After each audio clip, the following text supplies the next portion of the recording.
यह कहानी है एक वफादार कुत्ते और उसके मालिक की, जो सच्ची घटना पर आधारित है। एक छोटे से गांव में रमेश नाम का एक व्यक्ति रहता था। वह एक किसान था और उसके पास एक वफादार कुत्ता था जिसका नाम टॉमी था। टॉमी रमेश का सबसे अच्छा दोस्त था और हमेशा उसके साथ रहता था। चाहे रमेश खेत में काम कर रहा हो या शाम को घर लौट रहा हो, टॉमी हमेशा उसके पास होता था। एक दिन की बात है, रमेश को शहर जाना पड़ा। वह टॉमी को घर पर छोड़कर चला गया क्योंकि उसे लगा कि शहर की भीड़ और शोर टॉमी के लिए ठीक नहीं होगा। रमेश ने टॉमी को समझाया, मैं शाम तक वापस आ जाऊंगा, तुम घर पर रहना। टॉमी ने पूंछ हिलाकर जवाब दिया, मानो वह रमेश की बात समझ गया हो। लेकिन शाम हो गई और रमेश वापस नहीं आया। टॉमी घर के बाहर बैठकर उसका इंतजार करने लगा। रात हो गई लेकिन रमेश नहीं लौटा। अगले दिन भी टॉमी वहीं बैठा रहा।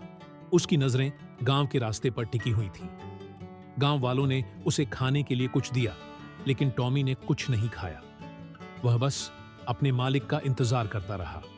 दिन बीतते गए लेकिन रमेश वापस नहीं आया। टॉमी ने हार नहीं मानी और वह हर रोज उसी जगह बैठकर इंतजार करता रहा।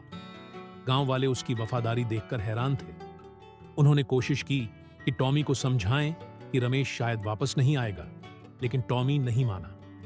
कहा जाता है कि टॉमी वहीं बैठा रहा, अपने मालिक का इंतजार करते हुए। उसकी वफादारी की कहानी पूरे गांव में फैल गई और लोग उसे वफादार टॉमी कहने लगे। आज भी गांव वाले उसकी कहानी सुनाते हैं और कहते हैं कि टॉमी जैसी वफादारी दुनिया में बहुत कम देखने को मिलती है। यह कहानी हमें सिखाती है कि वफादारी और प्रेम का कोई मोल नहीं होता। टॉमी ने अपने मालिक के लिए जो त्याग और प्रेम दिखाया, वह हमेशा याद किया जाएगा। क्या आपको यह कहानी पसंद आई? Please like, share and subscribe जरूर करें।